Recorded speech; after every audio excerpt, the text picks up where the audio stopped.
Guys, please watch until not the end, but at least until I start the video, because I have two things of utmost importance for my channel.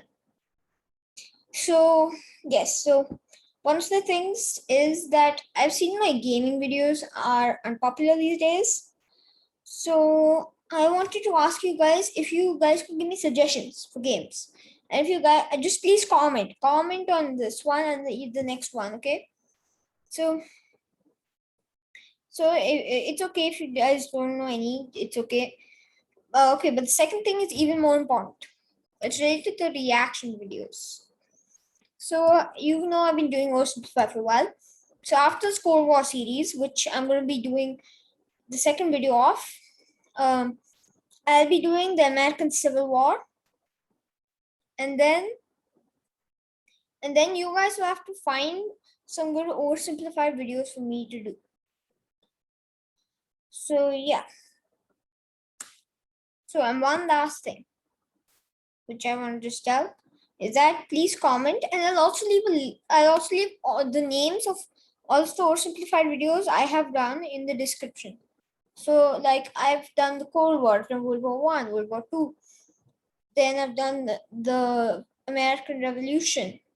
I've done the Battle of Hastings, Falklands, Football Wars, Emu War. I'll leave the names of all of that in the description, so please don't choose any of that. Okay, yeah. No. Okay, wait. Okay, wait. 1 minute. Okay, yeah. Okay, now it's good. Yes, now we'll start. This video was made possible by Skillshare, an online learning community where you can learn just about anything. Support my channel by signing up using the link below and get your first 2 months for free. For anyone who thinks recent... Oh, wait, before you guys leave, also please smash the notification bell and smash the like and subscribe too. US history has never been as crazy as it is right now. Allow me to present... Yeah, actually, I'll agree. It's been kind of crazy now for the US. I mean, there was like a hack, which like a Russian hacker hacked like the entire East Coast oil supply, which is like crazy for like a week, which was like, yeah.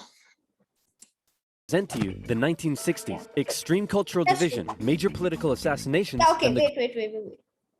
Present to you the 1960s, extreme cultural division, major political... Yeah, so Kennedy, Martin Luther King Jr. I don't know this guy though, so yeah. assassinations, and the closest the world has ever come to nuclear apocalypse. Shocked by the CIA's intrusive methods for putting down socialism in Latin America, a certain Fidel Castro met with a certain Che Guevara in a bar in Mexico City, and the two of them decided they should grow some awesome beards and... Yeah, Fidel Castro's who took over the Cuban government and then became communist. overthrow the Cuban government, which is exactly what they did. Cuba had been America's summer playground, and America didn't like seeing a communist regime being set up in its own backyard. And it was 90 miles from the Florida coast. I mean, from sun tip Florida was only 90 miles to the closest point, Cuba. So yeah. So that was worrying for the US. It could spread communism to their own country. So the US immediately began training up Cuban exiles to invade Cuba and overthrow Castro. However, as the day of the operation came closer, Kennedy wanted to conceal any US involvement in the plan. So he massively scaled back American air support, and as a result, the Bay of Pigs invasion... And he should not have done that. I mean, everyone knew he was going to attack Cuba. Everyone knew he was going to attack Cuba because it's kind of obvious. Communist country, first one, the Western Hemisphere, super close to Florida. Obviously, he's gonna attempt to get.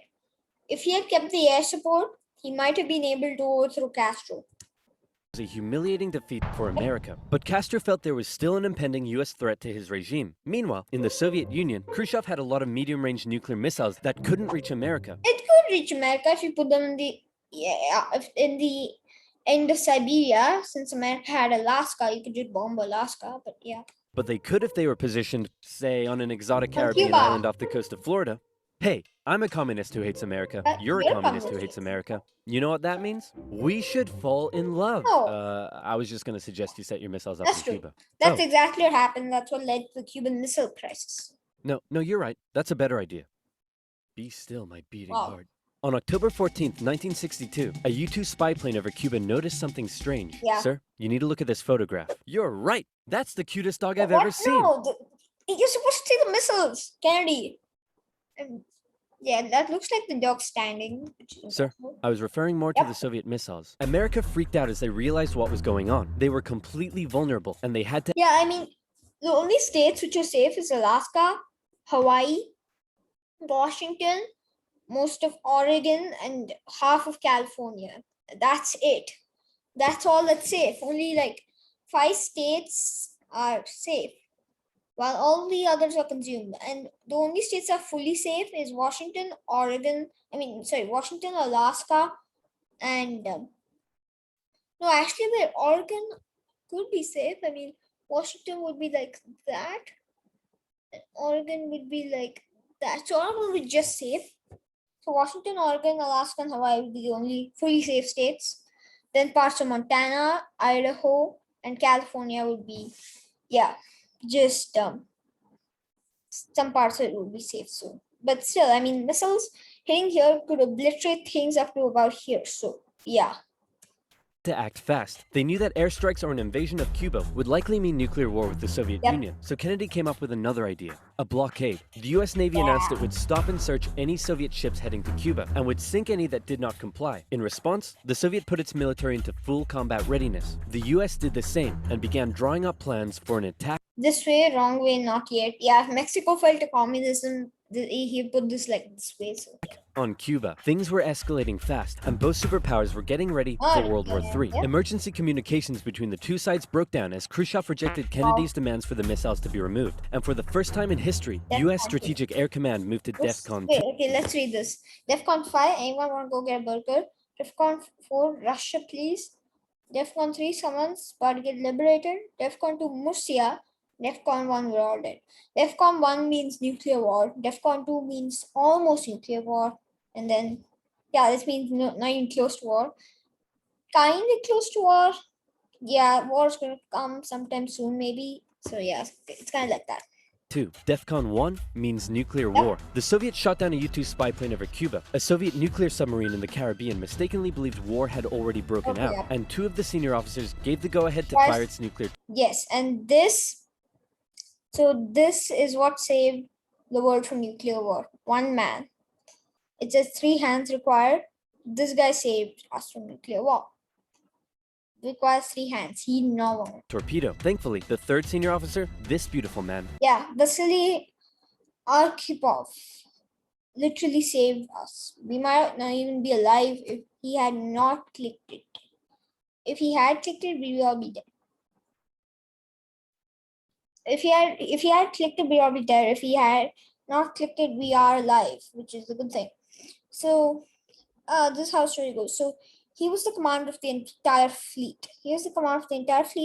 And he was just on that ship. He was on the ship. On the submarine, sorry.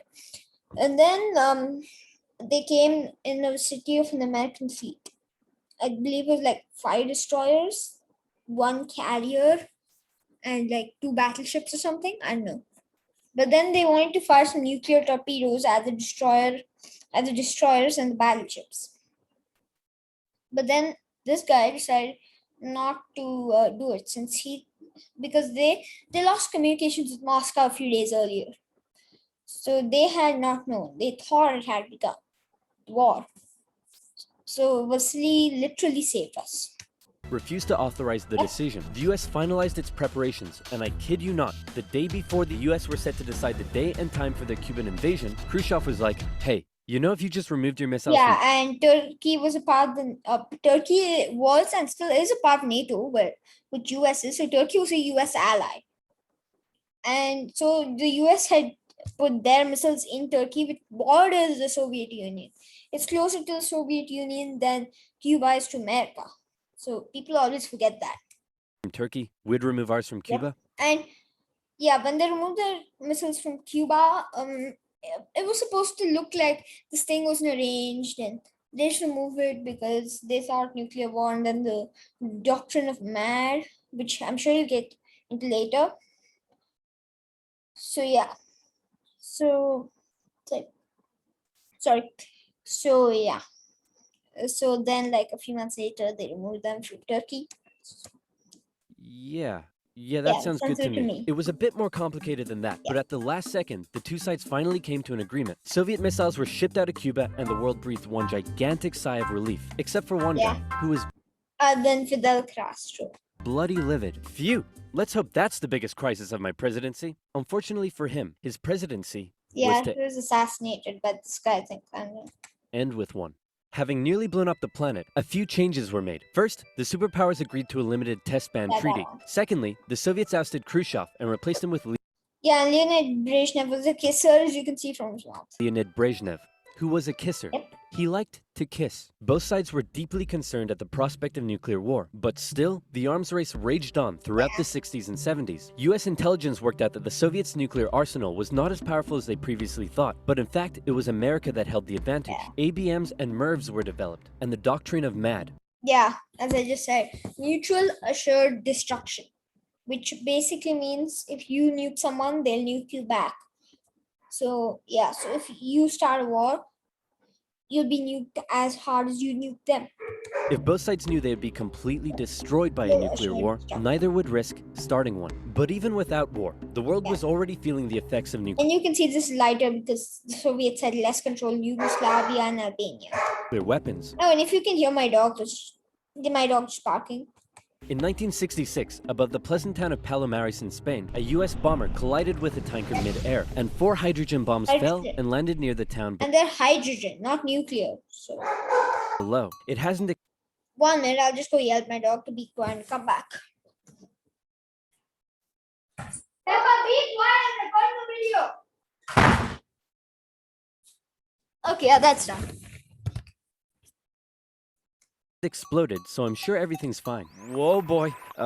Hey, I wouldn't eat that if I were you. Okay. What were you gonna do today? Go for a swim? Yeah, I wouldn't. Are you breathing right now? I wouldn't. Yeah?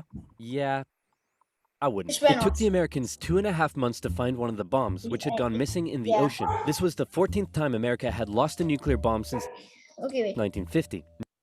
Okay. So they lost one over California, one over Quebec, one over Alberta, I think. Or is that British Columbia? I don't know. I think it's British Columbia. Then one over the Northern Pacific.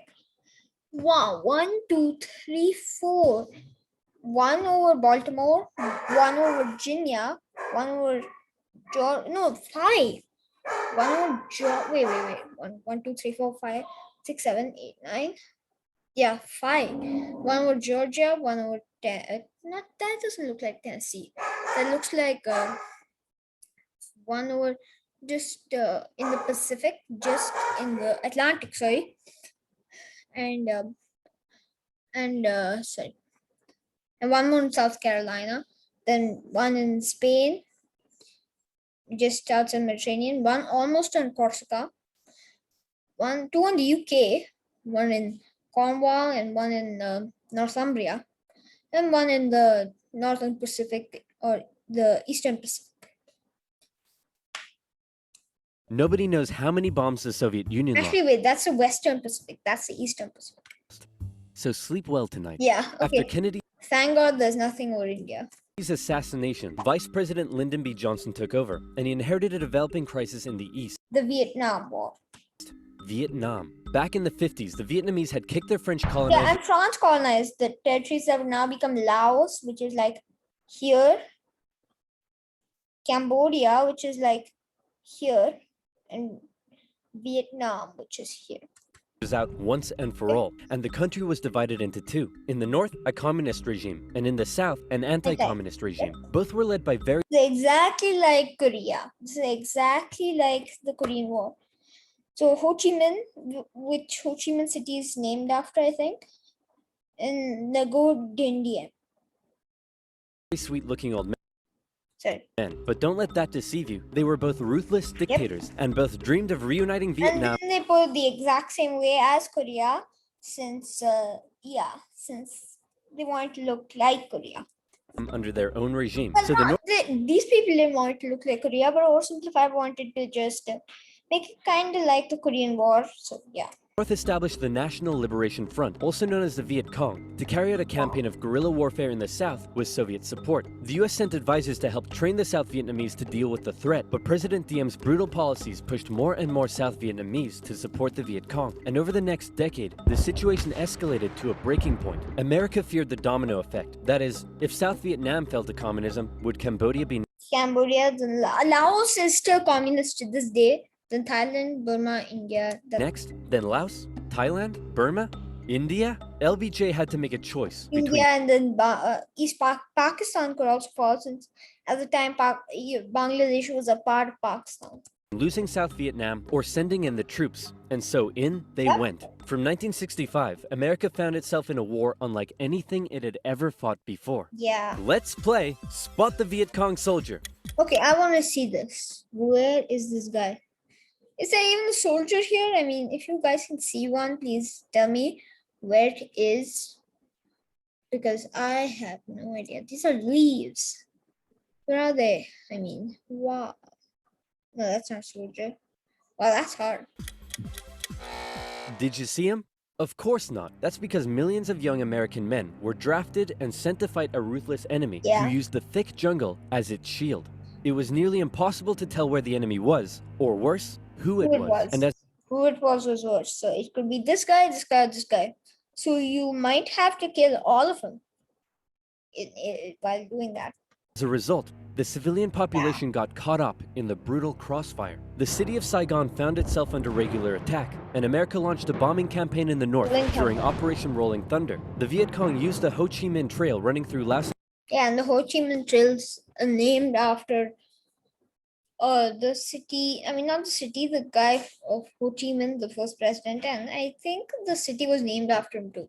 In Cambodia to supply the campaign. It was a long and brutal war, and I could never do it justice in this video. But in terms of the Cold War, Vietnam was probably the biggest of many, many global conflicts. Yeah, it was the biggest. Korea was smaller.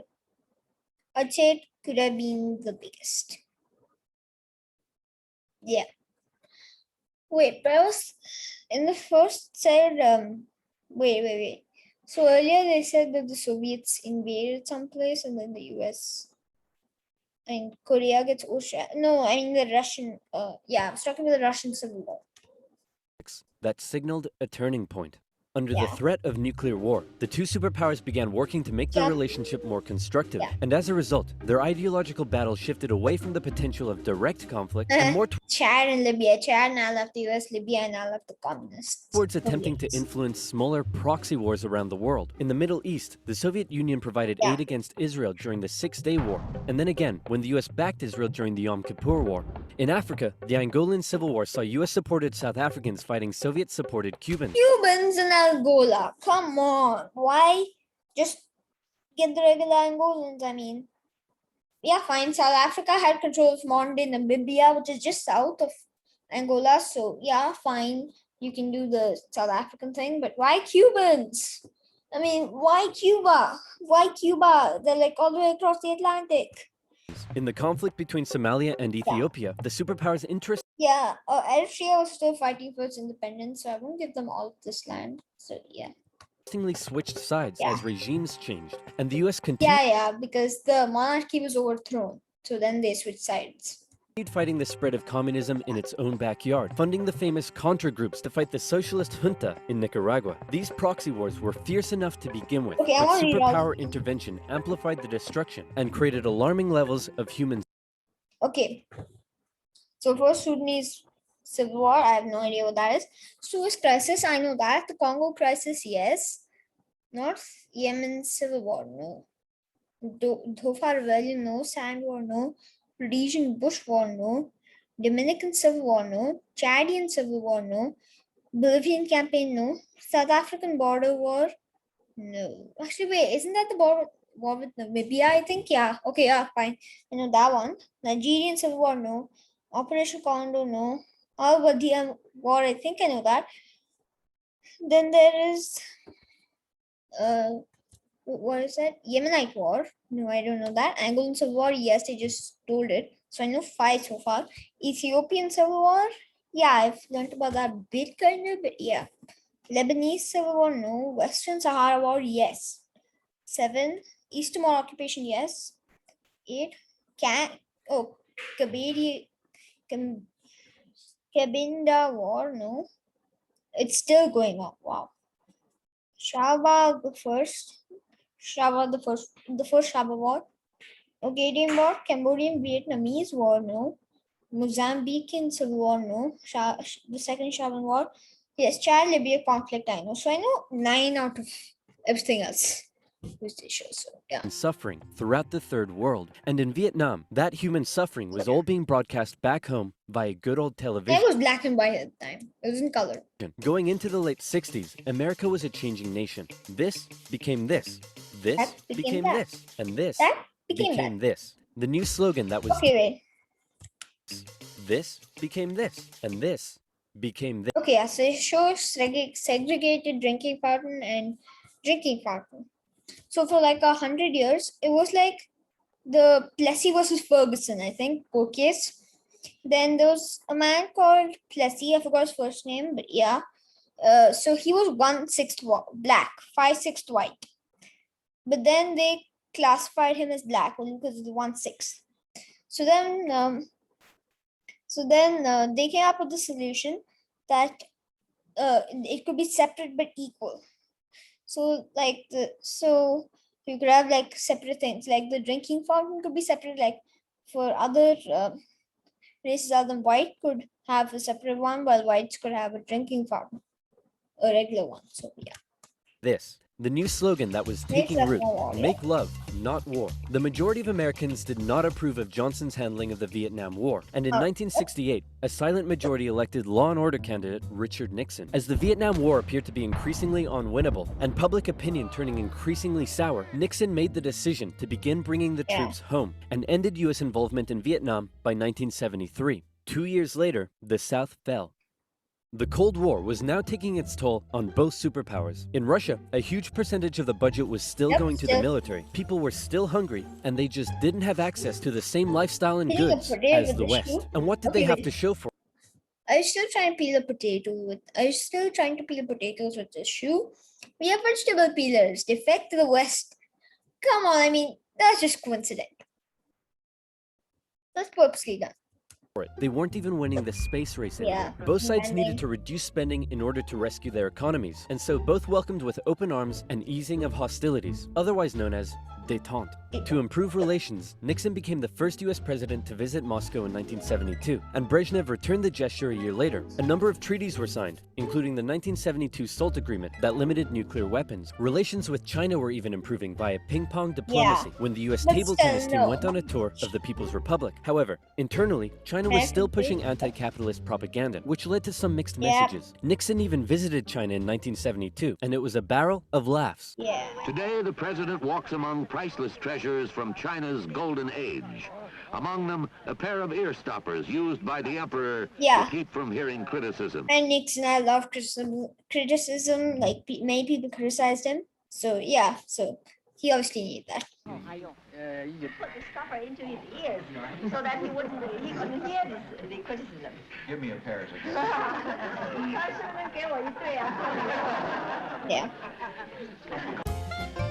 Yeah, that's Nixon. Everything was going great for Nixon, until it was uncovered that back home he was being a very naughty boy and violating constitutional protocol. I'm announcing today my resignation as president, and I'm passing the office to my vice president, Gerald Ford. Wow, you mean in America that people can actually remove their leader when he breaks the law? Why not just rule by force? Where's the corruption? And my first act as president is to pardon Nixon. Ah, there it is. After the whole fiasco, Americans decided what they really wanted was just a nice, safe guy who wouldn't cheat on them. So they elected Jimmy Carter, and the two sides met in Vienna, where they signed yet another strategic arms limitation treaty. It's an honor, Premier Brezhnev. Likewise, President Carter. Please don't do that. But that's not to say there was no longer any tension between the two sides, because there was. Heaps of it. Once again, the Soviet Union put down further attempts at reform and rebellion. The Prague Spring in Czechoslovakia and the Polish crisis. In the Eastern Bloc. The Euro missile crisis saw new and improved classes of intermediate-range missiles being deployed in Europe. In 1979, the Soviets thought it would be a good idea if they had their own Vietnam and invaded Afghanistan to prevent... Afghanistan was like Vietnam to Soviets, and then the US sent the Mujahideen, I think it was, They sent some supplies and weapons, and then literally 20 years after this one, 15 years after, no, not 15, I'd say 25 years after this ended, the US goes to war with Afghanistan. So yeah. A US-sponsored Islamic insurgency, and in response to these various crises, Olympic Games were boycotted. Yeah, Conservatives I believe in 82 it was held in Los Angeles, and then 86 Moscow. I'm not sure. One of them was boycott. I'm not sure. Concerned that US policy had become too soft, and in 1980 they decided they wanted a president who would be tough on communism. Ronald Reagan. So they elected Ronald Reagan, and Reagan came in guns blazing. Yep. Concerned at the Soviet Union's human rights violations, he made a speech calling them an evil empire. And he also wanted to renew the arms race using technological advances in computing and lasers. He came up with the Space Defense Initiative, also known as Star Wars, which was basically a big defensive anti-nuke shield around the country. But a lot of people thought it was a pretty dumb idea. The Soviet Union perceived this shift in rhetoric as the USA getting ready for war, and they were feeling especially threatened as their relationship with their communist ally China had broken down. Relations took a big hit in 1983 when the Soviets shot down a Korean airliner that had strayed into their airspace, and it looked like the world was going right back to mid-20th century Cold War tension. But then Brezhnev got really old and died and was replaced by this guy who was really old and died. Okay, wait, I want to see Cold War tension. But then Brezhnev got really old and died and was replaced by this guy who was really Yuri Andropov. old and died and was replaced by this guy. Okay, Konstantin Chernenko.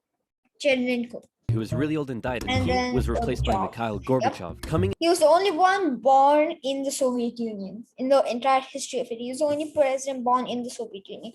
Not saying that the other presidents were born outside of Russia. Well, they were born in Russia before the Communist Revolution. Into office in 1985, he was the real game changer. His philosophy differed a lot from previous Soviet leaders. He felt that the reason the Soviet system and economy was struggling was that it didn't allow the Soviet people to find satisfaction in their work because they weren't allowed to speak freely and lived in fear. Gorbachev wanted the Soviet people to be happy, but unlike previous Soviet leaders, he actually made the change happen. Within the first couple of years, he began the political movement for more openness and transparency and the restructuring of the Soviet political and economic systems. And change very quickly took effect. People could criticize the government, they could enjoy Western pop culture, the media interviewed Margaret Thatcher, but most importantly, the Soviet people could now enjoy Pizza Hut. All hail to Gorbachev. He also knew that the arms race needed to end in order to rescue the Soviet economy, and a positive relationship with the West must be established. Constructive dialogue reopened and resulted in the INF Treaty, which saw... Okay, I'll just tell you some backstory. So, Reagan and Gorbachev were good friends. Once Gorbachev took power, Reagan and Gorbachev were good friends. And yeah. So when Reagan died, and Gorbachev's still alive, by the way. You can find him. He's not died. And even Jimmy Carter is still alive, which is crazy. Yeah, he's 95 and he's still building homes for people. I don't know. But yes, so when Reagan died in 2004, he was extremely old. He was like 80 when he took office. When he died in 2004, Gorbachev went to attend his funeral. So that's how good friends they were. All intermediate-range missiles eliminated, which was huge. Reagan's tone towards the Soviet Union began to soften, and things were looking up. But what would these reforms mean for the Eastern Bloc? For decades, the Soviets had been brutally suppressing any attempt at change. Now, would they be allowed? And that was the exact question on Hungary's lips when the Prime Minister visited Moscow. Gorbachev's response, he didn't necessarily agree with the reforms, but he wouldn't stop them either. He was prepared to let the Eastern Bloc choose its own future. This was massive, and the Hungarian leaders began planning free, multi-party elections. Poland followed suit and also held elections in June. The anti-Soviet party Solidarity won 99 out of 100 seats in the Senate. But not just that. In Hungary, the barbed wire border between East and West was removed. The Iron Curtain was unraveling. But not all Eastern Bloc leaders were happy. Notably, East Germany was still ruled by a hardline Stalinist, Erich Honecker. Yep. He was the guy who hated the Berlin Wall. Actually, he didn't hate the Berlin Wall, he actually loved the Berlin Wall, but yeah. Honecker, and many East Germans were still eager to get out. They had been trapped by the Berlin Wall, but now they were doing the math. If they could travel to Hungary, and Hungary's border with the West was loosening, could they now make it to the West? That summer, East Germans decided Hungary was the latest top holiday destination. They traveled there in droves, and using various methods, tens of thousands crossed the border into Austria and the West. Honecker was furious, and blocked travel to Hungary, but that civil liberties train had started. Instead of blocking travel to Hungary, you can just go to the Czech Republic, then go to Hungary. I mean, come on, be smart. rolling, and it wasn't stopping. Thousands more flocked to the West German embassy in Prague, where they stormed the fence around the embassy gardens, and a temporary refugee camp was set up. In September, deals were struck to allow the refugees to travel west via train. Back in East Germany, the people were running on a civil liberties high, and they wanted their next hit. Dissent was growing. Over time, demonstrations turned to mass protest, with plainclothes secret police officers doing their best to put down the dissent, but it had grown well out of their control. And worse, the biggest demonstration was yet to come. We're gonna put all of this down by force, right guys? Wrong. Guys? Unfortunately, everyone had realized what he had not. This was bigger than them, and the entire East German Politburo voted him out of power. On November 4th, over 500,000 East Germans took to the streets of East Berlin. For many, there was still one big target left in their sights. Wall. That damn wall. The pressure on the East German government was too great, and on November 9th, they made a bit of a chaotic announcement that the travel ban between East and West was being lifted. The change wasn't meant to take effect until the next day, and crossing guards still had orders to shoot on sight any who tried to cross. But that night, huge crowds gathered at the crossing points. Wait, why do you have a US flag? I mean, if you should have Soviet flag if there's US flag, or you should have West German flag if there's East German flag.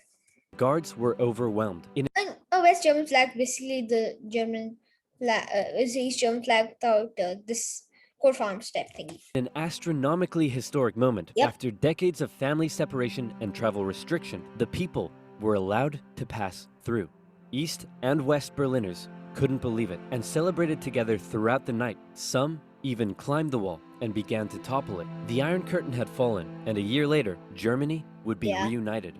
Elections in Bulgaria, a peaceful revolution in Czechoslovakia, and a violent one in Romania. Yeah, Romania had the communist leaders, the Ceausescus. They had a leader, Nicholas Ceausescu, and his family executed.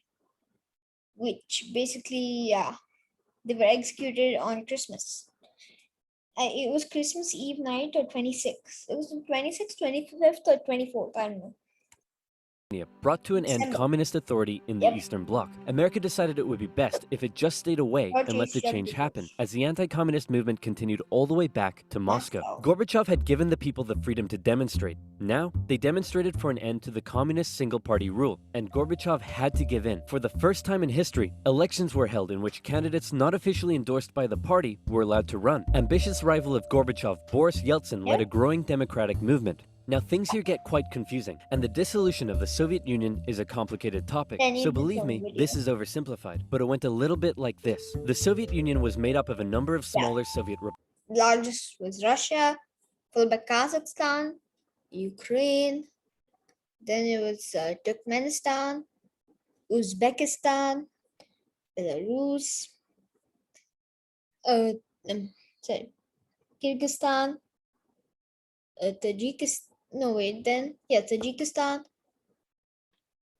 Then it'd be, no, wait, actually, wait, it'd be, republics, the largest of which was Russia. Wait, it'd be, it'd be Turkmenistan, no, it'd be, it'd be, what's this one again? This was Tajikistan, Turkmenistan, Uzbekistan, Kyrgyzstan. Yeah, and then it'd be Estonia, Tajikistan, Latvia, Lithuania. Oh wait, I forgot to add Moldova. Yeah, it would be, so after Estonia, Moldova, Latvia, Lithuania. Oh wow, this is hard. It's hard. Oh my god. Okay, you know what? Let's just do it. Yeltsin got himself elected the president of Russia and began a struggle for sovereignty against Gorbachev and the greater Soviet Union. Communist hardliners were horrified at what Gorbachev was allowing, so they briefly kidnapped him and tried to set up their own emergency government. But Yeltsin and his supporters all gathered around the White House in Moscow and were like, no, we have a time. So the hardliners had to concede and released Gorbachev. Wow, thanks Boris. That was a close one. No problem. And thanks to you for all the great freedom you've given us. Anytime, pal. And just to inform you, I've used that freedom you've given us to go behind your back and make a deal with Ukraine and Belarus. Yeah, and Ukraine and Belarus were like the two most important other than Russia. Even though Kazakhstan was like the biggest other than Russia. So, yeah. To dissolve the Soviet Union and set up the Russian Federation. In other words, you're no longer in charge. I am. Dude, uncool. Dude.